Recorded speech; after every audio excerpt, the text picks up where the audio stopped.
let's look at the line of Moses where gives too many specifics.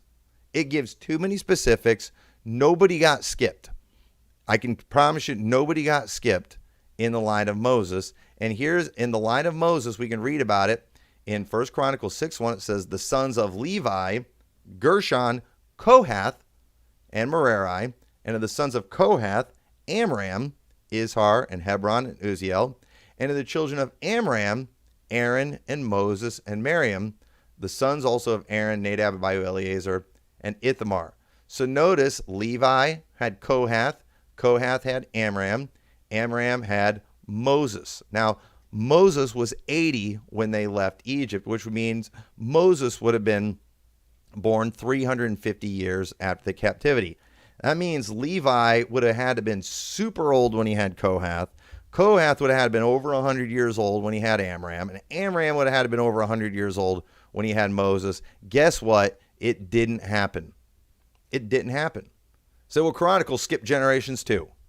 First off, Chronicles is where we have the generations that were skipped in Matthew. That's one of the ways that we know certain people were skipped.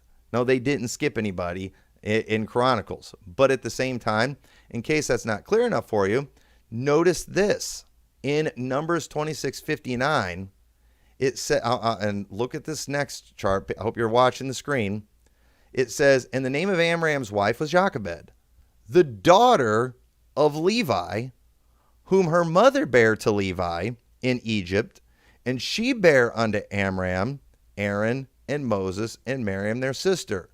Notice Levi had Kohath, and he had a daughter named Jochebed, and that was Moses' mother. And it also says Amram married his father's sister. Do you all see that? Amram married his aunt. That's kind of weird. So that means that on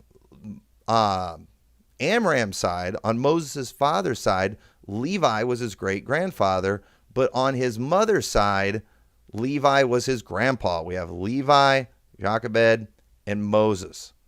Now, unless we're going to make Levi a couple hundred years old when he has his daughter, and we're going to make her a couple hundred years old when she has Moses, there's no way to get 430 years on there.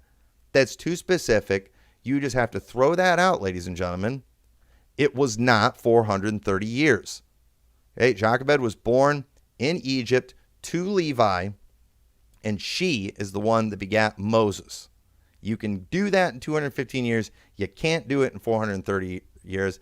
Why? Because it didn't happen. But yet some of you are still you're going to hang on to that passage, and what you're going to do, you're going to apply a bad hermeneutic that I'm going to prove wrong. I'm going to show you how to interpret that scripture, and I'm going to prove it. But